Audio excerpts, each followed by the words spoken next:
Donc, je vais vous présenter des travaux d'une équipe et non pas de ma personne. Une équipe assez large qui est très internationalisée par des effets d'accrétion progressive au cours des années. Un certain nombre de points clés de ce que je vais raconter. D'abord, c'est un enjeu extrêmement important d'amener les acteurs vers une certaine autonomie et derrière ça, la question de la gouvernance et de la gestion adaptative dans et pour les écosystèmes ou les socio-écosystèmes dans lesquels ils vivent.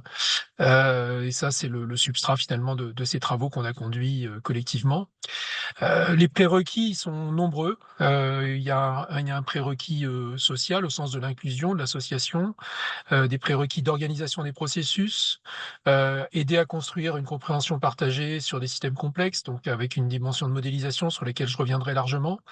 Permettre de délibérer sur des cadres normatifs, c'est-à-dire permettre aux acteurs de définir qu'est-ce qu'ils souhaitent ou ne souhaitent pas, leur permettre d'explorer, simuler des futurs possibles ensemble avec un aspect constructif ou constructiviste si vous voulez, planifier. Et nous, on a vraiment un grand pilotage par la planification au sens fort du terme, pas au sens un peu galvaudé, je trouve, de la planification écologique actuellement envisagée. Et puis réguler et piloter. Donc on est vraiment sur la chaîne globale de mise en œuvre. Et les moyens, c'est essentiellement ce qu'on appelle la participation décisionnelle, qui n'est pas la participation communicationnelle ou l'acceptologie, on y reviendra, une participation qui est transformative, qui est intégrative.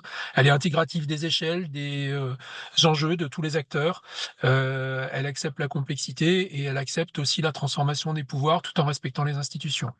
Voilà, donc avec en substrat scientifique la modélisation participative dans les dispositifs. Donc l'origine de ces travaux sont assez variés. On est sur en fait 30 ans disons d'agglomération et de structuration, avec une partie qui concerne les systèmes complexes, avec quand même une assez forte antériorité en France à partir des années 90 à l'interface entre systèmes complexes, sciences de l'environnement, tout le programme environnement vie société du CNRS, avec des gens comme Le Gay, Pavé, Jolivet, etc. Et la mise en place, par exemple, j'avais organisé la première conf en fait mondiale, mais elle était en français sur les systèmes multi-agents pour la gestion de l'environnement des territoires en 98. Et puis des liens aussi, par exemple, avec la théorie de la viabilité de Jean-Pierre Aubin sur des questions de résilience et des keynotes, par exemple, dans les confs résilience mondiale sur la façon dont on peut coupler la participation et la viabilité.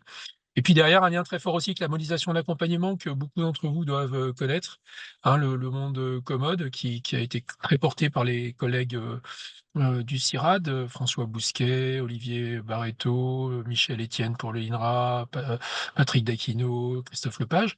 Mais à l'intérieur de ce monde-là, une position un petit peu différente avec ce que j'appelle l'éthique du dégagement, hein, sur lesquels j'avais envoyé des positionnements assez forts pour dire qu'il fallait trouver des dispositifs où la modélisation était reprise en charge différemment et devenait transformative, mais où on n'était pas obligé, en tant que spécialiste, d'être tout le temps présent. Donc il y avait une question d'autonomisation dans ces dispositifs, c'est ce que j'appelle l'éthique du dégagement. Et puis appliquer ça à autre chose que les systèmes socio-écologiques, non pas tant en disant que la finalité c'est l'adaptation des systèmes socio-écologiques, mais de faire autre chose que par exemple de construire des jeux sur les systèmes socio-écologiques, ce que font encore beaucoup de collègues aujourd'hui, ce que nous on fait partiellement, mais pas seulement. Et puis travailler tout ça à l'intérieur de l'aide à la décision multi-acteurs et la négociation avec des liens forts, par exemple avec Dauphine, hein, depuis très longtemps, qui a d'ailleurs un groupe qui s'appelle Policy Analysis, Policy Analytics, hein, qui est un groupe important avec Alexis Tsoukias et d'autres. Et donc une ingénierie de la participation décisionnelle et puis des enjeux d'ingénierie de gouvernance avec la construction de structures de gouvernance autour des enjeux socio-environnementaux. Donc ça s'est matérialisé dans un très grand nombre de contextes français, européens et internationaux, avec des choses variées, très souvent connectées à des enjeux de biodiversité, mais pas que, dans la mesure d'autant plus où en fait mon département d'inscription c'est le département aqua à l'INRAE, donc avec une entrée dans les territoires par l'eau, mais qui n'est pas la seule entrée, et une diversité importante de travail dans des contextes sociaux, politiques, économiques très variés, sur des questions très variées, mais avec une continuité de démarche finalement sur toutes ces années, avec tous les collègues qui sont cités dans le premier transparent. Alors, à la FRB, on a quand même une focale biodiversité, donc sur la dimension nature, et puis il y a plein de discussions sur l'anthropocentrisme, etc. Il est certain que notre travail principal, c'est de travailler avec et pour les gens, toujours, toujours, toujours, dans tous les terrains. Euh, tous les gens, à tous les niveaux, donc la notion d'inclusion est réelle, et de plein de façons différentes. Et ça se matérialise dans le développement de ce qui existe maintenant en tant que formellement depuis 12 ou 13 ans, qui s'appelle Couplage, qui est en fait un programme ou un schéma d'action, hein, c'est un acronyme, qui qui associe en fait, une approche globale de la décision, dans les territoires et qui a développé progressivement des réponses à ces besoins, que vous retrouvez ici. Et si on prend ce cycle, en partant de la préparation, ici à droite, la préparation de la décision, c'est organiser les conditions d'un processus décisionnel et le rendre légitime en ne l'imposant pas de l'extérieur. Donc on va faire de la participation sur la participation, on y reviendra. Tout ce qui concerne le diagnostic, l'état des lieux, où on va retrouver les démarches de modélisation, de construction de jeux, d'analyse de gouvernance, mais en particulier quelque chose dont on est assez reconnu maintenant du fait de son développement, qui est toute la famille des outils dits What a Game, qui sont des outils en fait de modélisation participative qui permettent de générer très rapidement des jeux. Il y a eu plus de 200 instances de jeux qui ont été développées avec What a Game. Le cadrage normatif, c'est-à-dire définir les objectifs dans tous les dispositifs par les acteurs eux-mêmes, donc par exemple sur les questions de justice sociale, avec un outil comme Just Grid, et puis arriver à la planification, c'est-à-dire la construction de stratégies territoriales multiples, assez complexes, et j'y reviendrai aussi. Tout ça, ça s'inscrit évidemment dans un cycle qui va aller jusqu'à la mise en œuvre. Alors nous, on n'est pas toujours jusqu'à la phase de mise en œuvre, mais au milieu, on a quelque chose de très central aussi, qui est le suivi, évaluation et le pilotage qui est attaché à ça. Alors derrière ça, j'ai déjà commencé un peu à poser les choses, mais l'enjeu de base aujourd'hui, il est finalement et on le voit très bien aussi bien à l'IPBES qu'à Future Earth ou à la FRB, les discussions sur la façon dont la production scientifique va parvenir à produire des impacts et comment est-ce que finalement ces connaissances vont contribuer à une adaptation vers quelque chose de meilleur, quelles que soient les qualifications et les conditions de construction ou la viabilité des socio-écosystèmes. Donc on peut se poser la question pour le GIEC et l'IPS, ça a été discuté lors de la réunion commune récente, ou le chapitre sur les changements transformateurs de l'IPS.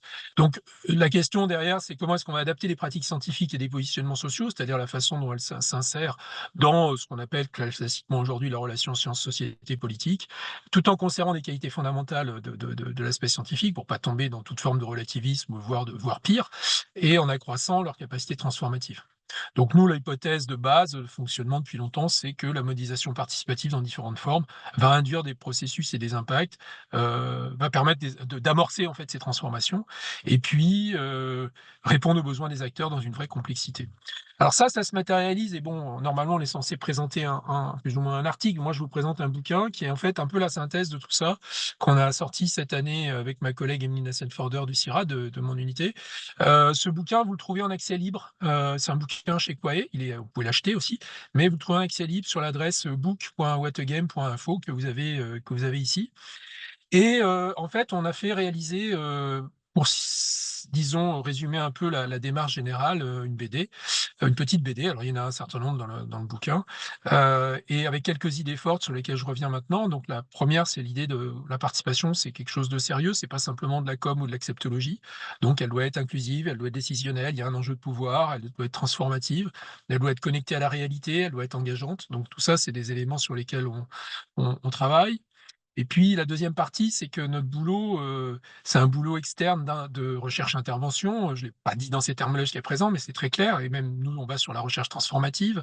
Donc c'est faire, donc c'est d'abord permettre de bâtir un chemin de participation, c'est-à-dire légitimer le dispositif, dans son fonctionnement, réfléchir les objectifs, et puis aller vers de la modélisation participative, éventuellement des jeux de rôle, dans des conditions, de transformation. Et puis enfin, on arrive à la planification, qui est vraiment le point fort, avec une idée extrêmement importante qui va quand même un peu à l'encontre de ce qu'on entend aujourd'hui, c'est que pour nous, la planification, c'est d'abord le processus transformatif lui-même, et à la limite, le plan qui en ressort, c'est pas le plus important. Le plus important, c'est la démarche collective qui produit cette vision et cette stratégie en termes d'action, avec un certain empirisme et une scientificité en même temps. Donc on va retrouver ça dans les différents chapitres du bouquin. Bon, il a été diffusé en avril. On a plus de 1100 téléchargements aujourd'hui. Il est en anglais, hein, et il a été coécrit par 79 auteurs en fait au total. Aujourd'hui, avec une dispersion globale un peu des cas d'application que vous avez sur cette carte. Donc, je vais revenir un peu sur certains éléments du bouquin, hein, sur des visions sur justement la façon d'envisager la participation. On va parler d'ingénierie de participation en tant que telle, d'évaluation, et puis on va parler un petit peu de jeu de rôle et un petit peu de planification, mais très vite, puisque j'ai pas beaucoup de temps. pour avancer. Alors, à la base de tout ça, il y a quand même la critique, standard, qui est ancienne, hein. Elle revient d'ailleurs à, des positions, qu'on a eu largement l'occasion de discuter il y a fort longtemps avec, des gens comme Laurent Mermet ou d'autres, au moment où il y avait une transformation en vue de l'INSU, pour intégrer l'environnement dans les activités de l'INSU, hein.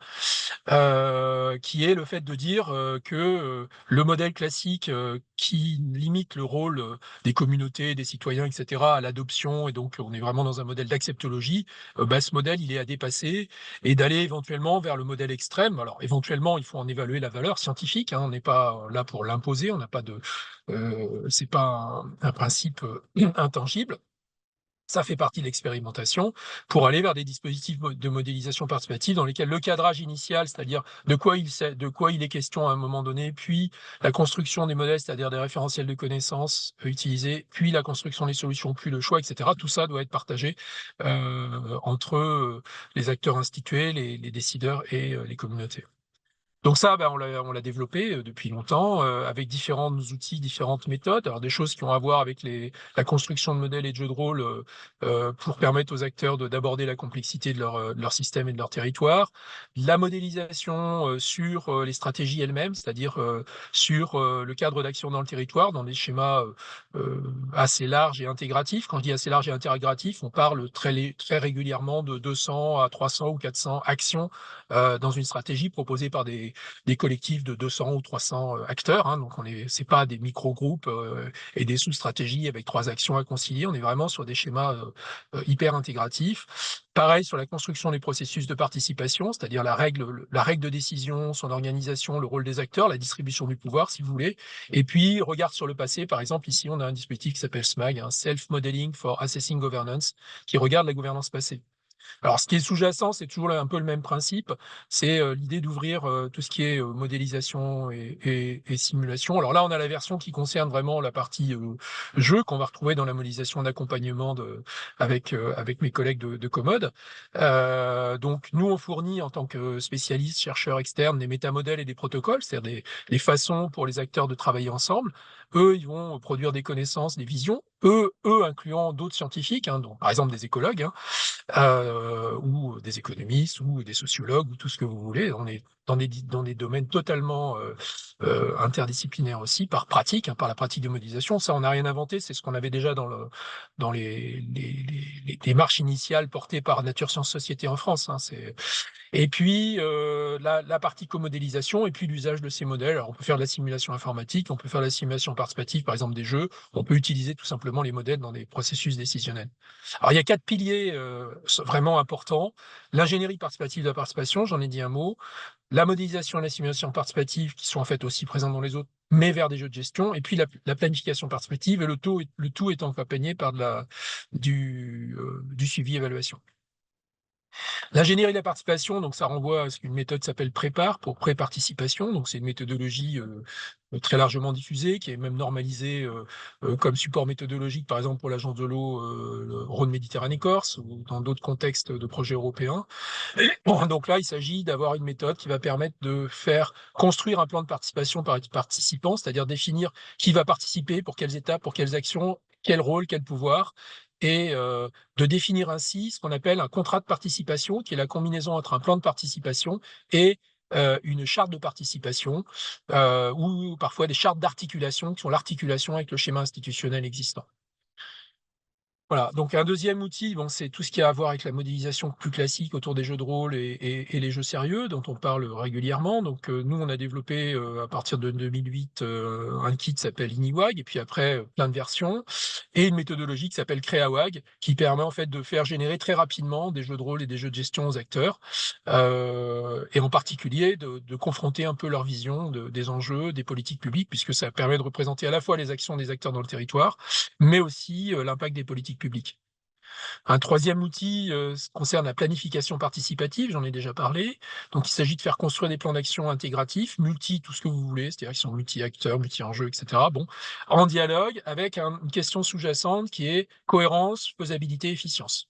Et cohérence, faisabilité, efficience, ça veut dire qu'en fait, c'est pas juste une juxtaposition d'actions, mais c'est un vrai travail sur la combinaison de ces actions à différentes échelles et pour différentes finalités. Et pour ça, en fait, on permet aux acteurs au départ d'auto-définir leur langage de travail, c'est-à-dire la façon dont ils vont décrire les actions. Donc, quelles sont les ressources en jeu, quels sont les impacts concernés. Et une fois qu'ils se sont mis d'accord sur un modèle, ils commencent à construire un référentiel d'action, un stock d'options. Et une fois qu'ils ont le stock d'options, c'est des briques, si vous voulez, ils vont assembler des stratégies et ils vont pouvoir. Il y a une méthodologie assez simple et qualitative qui leur permet de discuter les enjeux de faisabilité et d'efficience. Alors, ça remplace pas un diagnostic technico-économique ou une expertise scientifique complète, mais ça permet, dans un espace très complexe, de poser les bonnes questions et d'amener une vraie réflexion sur l'ensemble. Et puis la 4e partie, c'est la partie, suivi-évaluation. Et sur la partie, suivi-évaluation, pareil pour produire, à la fois de la science, mais aussi permettre le pilotage. Depuis 2004, on a établi un cadre méthodologique, hein, qui s'appelle ENCORE et qui permet de suivre à la fois le contexte d'un processus, le processus lui-même et ses impacts, et surtout de se centrer sur les impacts en regardant des changements assez diversifiés, enfin en amenant les acteurs à réfléchir des changements assez diversifiés, en utilisant donc ce cadre encore qui veut dire externe, normatif, cognitif, opérationnel, relationnel et équité, qui sont donc des dimensions, si vous voulez, d'attention qui doivent être portées au processus. Alors derrière, on a enfin une méthodologie, un arsenal pour traiter ça proprement. Le suivi-évaluation n'est pas qu'un outil exogène, par exemple, pour satisfaire des bailleurs dans les projets ou pour satisfaire des scientifiques qui ont envie d'avoir des données, mais c'est avant tout un dispositif d'éclairement, un dispositif de réflexivité pour les acteurs sur ce qu'ils sont en train de faire et où ils vont. Voilà, alors des exemples, il y en a beaucoup, vous les avez vus au début dans la carto, je vous ai montré des exemples, donc quelques illustrations. Donc sur les intercomparaisons, par exemple donc on avait conduit le projet Afro-Maison, on avait 5 pays africains, on avait un peu toujours, cette séquence-là, on retrouvait, un accord procédural, donc ça c'est plutôt du prépare, la focalisation, c'est-à-dire sur quel est le sujet clé pour le pays, le travail sur les actions, de la planification. Et là, vous voyez que par exemple, on a une séquence planification jeu de rôle. Dans d'autres cas, on va avoir une séquence jeu de rôle planification. Et puis après, vous avez un plan de mise en œuvre, un implementation plan, qui est la façon dont on les aide à décliner ça. Et tout ça, c'est sur la gestion de ressources naturelles dans le pays. Là, vous avez une représentation en fait de type prépare, mais un peu graphique, donc pré-participation, qui montre le côté multiniveau, multi-outils et multi-acteurs du dispositif. À gauche, vous avez des niveaux d'acteurs. Et puis là, vous avez des sessions. Et vous voyez, par exemple, dans la verticalité que vous avez là sur cette session en 2013, vous avez des acteurs de tous les niveaux qui sont réellement en train de travailler ensemble. On a des parlementaires et des gens issus de communautés qui peuvent être éventuellement analphabètes, qui sont dans la même salle en train de bosser avec différents outils qui sont des outils de planification, etc. Et voilà les formes que ça prend. Donc, on est dans le low-tech, hein, on est quand même, il y a de l'abstraction et de la conceptualisation, mais on est aussi dans des outils assez simples et robustes. Donc pareil, en France, par exemple, toujours la méthode Coplan, mise en œuvre là sur l'accompagnement du SAGE de la Drôme, le schéma d'aménagement et de gestion d'eau de la Drôme, avec le syndicat de la rivière Drôme, en 2017. Là, on a une forme un peu différente, mais c'est la même chose. Chacune des petites bandelettes que vous avez ici, c'est des propositions d'action qui ont été faites par des citoyens préalablement par Internet, mais qui après vont être traitées ensemble et mises ensemble par des groupes citoyens avec toute une démarche d'analyse de ces stratégies. Donc ça, voilà un peu le protocole standard. J'ai pas le temps de rentrer dans le détail, mais c'est un protocole qui permet effectivement de mettre en question ce que je disais tout à l'heure, c'est-à-dire la cohérence, l'efficience et la faisabilité de l'action. On l'a répété encore récemment avec un panel citoyen sur l'Occitanie pour des questions de résilience des littoraux. Voilà, donc ça, c'est un premier cadre. On est amené aussi, dans ce contexte-là, pour que ça tourne, à faire de l'ingénierie de gouvernance, l'ingénierie institutionnelle. Donc, par exemple, là, vous avez le dispositif qui a été mis en place et qui est actif depuis maintenant un petit moment et qui persiste malgré les soubresauts politiques en Tunisie, puisque heureusement, on a une administration en Tunisie qui crée la résilience face aux variations politiques au-dessus. Donc là, on a mis en place des comités de territoire, c'est nouveau, qui sont équilibrés en genre et en âge, avec du pouvoir distribué, des conditions d'insertion dans les dispositifs de gestion sur les ressources naturelles en milieu rural dans 6 gouvernorats du pays. Donc là, on est sur plus de 4000 participants, avec une trentaine d'intervenants permanents sur le projet. C'est du financement AFD. Là, c'est pareil, un petit peu la redistribution de pouvoir. Donc, c'était en 2019, avant la grosse crise en Nouvelle-Calédonie sur la réforme de la politique des politiques de l'eau de Nouvelle-Calédonie, co-construite avec l'ensemble des communautés, des groupes locaux, y compris, par exemple, le Sénat coutumier. Donc on a la question, évidemment de l'autochtonie et ça, c'est un schéma de redistribution des pouvoirs dans la gestion de l'eau dans le pays. Alors derrière ça, il y a une question et j'en viens à la fin de ma présentation, qu'on retrouve dans tous ces dispositifs qui a à voir avec, qu'est-ce que sont aujourd'hui des sciences transformatives? Quels sont les enjeux de la recherche transformative? Alors bon, il y a un pan de recherche, avec de la littérature. L'hypothèse principale étant que, la notion de transformation, elle est endossée, dès la conception du processus. On n'est pas que dans de la recherche-intervention, classique où il y a éventuellement, une neutralité par rapport à la finalité. Il y a l'accompagnement d'un processus de construction des finalités, par les acteurs. Et donc, on n'est pas du tout dans les schémas de chercheurs militants qui sont beaucoup discutés aujourd'hui. C'est absolument pas ça. On est vraiment dans un dispositif où on garde, alors je n'utilise jamais le mot neutralité, mais on garde une position méthodologique qui va permettre d'accompagner les acteurs vers la définition de ce qu'ils veulent transformer, pourquoi ils veulent le transformer. C'est pour ça que le suivi-évaluation est aussi important, parce que le moment de suivi-évaluation, c'est aussi au départ du processus, par exemple, c'est le moment où ils vont se mettre d'accord sur ce qu'ils veulent obtenir en termes de changement et donc ce qu'ils veulent observer, etc., etc. Et donc, ça fait partie du schéma de mise en place. Bon, c'est en train de se développer, c'est en train de mûrir. On voit, particulièrement, par exemple, au niveau de Future Earth, que ça bouge dans ce champ-là. J'ai pas encore pu voir le chapitre de l'IPES sur les changements transformateurs, mais je suis assez curieux de voir les jointures. Denis Couvet m'en a un peu parlé. Et encore le défi, bon, pour des scientifiques classiques, c'est évidemment la question de l'impact. Alors, on l'a dans pas mal d'établissements, par exemple, côté INRAE ou CIRAD, c'est ASIRPA et INPRES, avec cette notion de Impact Pathway Assessment, évaluation des chemins d'impact, qui sont intégrés dans la recherche. La question sous-jacente, c'est changer de posture assez fondamentalement, parce que ça peut remettre fortement en question l'hypothèse qu'il s'agit il suffit d'une certaine façon de produire des connaissances et de les transférer pour faire notre boulot. Mais là, il y a la vraie question, il y a une question scientifique en tant que telle, c'est comment induire une transformation par la connaissance et de façon sous-jacente, quelle connaissance choisir pour un but donné, sachant que, a fortiori dans un contexte budgétaire où on est malmené, on peut pas se permettre de faire tout et n'importe quoi. Et donc, on endosse très clairement une position éventuellement sélective sur la production de la connaissance qui peut être extrêmement controversée avec pas mal de collègues, on en est conscient. Et donc aussi, il y a une autre dimension qui est la connaissance en tant que telle sur la transformation elle-même. Et puis, il faut s'adapter à ces enjeux actuels, donc reconsidérer le rôle des parties prenantes dans tous les dispositifs, mais c'est pas simplement les sciences et recherches participatives, parce que les sciences et recherches participatives actuelles, classiques, elles sont principalement quand même pilotées par la recherche. C'est le cas dans la plupart des Living Labs.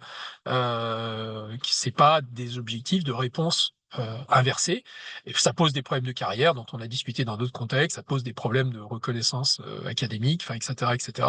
Et ça a des coûts de transaction extrêmement élevés. C'est-à-dire qu'en réalité, une partie du métier, de mon métier, par exemple, de mise en place, va être de l'ingénierie relationnelle avec des acteurs non scientifiques de façon récurrente pour que les conditions d'expérimentation, c'est-à-dire que le laboratoire vie réelle dans le champ politique puisse être mis en place et fonctionne. Donc le dernier exemple en cours, c'est ce qu'on fait actuellement, par exemple, avec le PETR du Briançonnais, Guy Estroquera, Pays des Écrins, sur le nexus, la relation énergie, eau, biodiversité, tourisme, économie locale, etc. Et où il s'agit de remettre tout le monde autour de la table pour arriver à ce qu'il y ait une vraie stratégie énergétique du territoire qui fonctionne. Il y a déjà un PCAET, ce qu'on appelle un plan climat air énergie territoriale, mais c'est pas suffisant et donc il faut aller plus loin. Et donc on mobilise ce type d'approche sous la houlette de Pierre Leroy, qui est le président de ce PETR, pour engager tout ça. Et c'est un travail de long terme avec une relation importante. Voilà. Je vous remercie et puis on a des questions. Je vous invite à aller donc sur l'ouvrage que je citais tout à l'heure pour en voir plus de choses, hein. Il y a beaucoup d'éléments qui y sont présentés.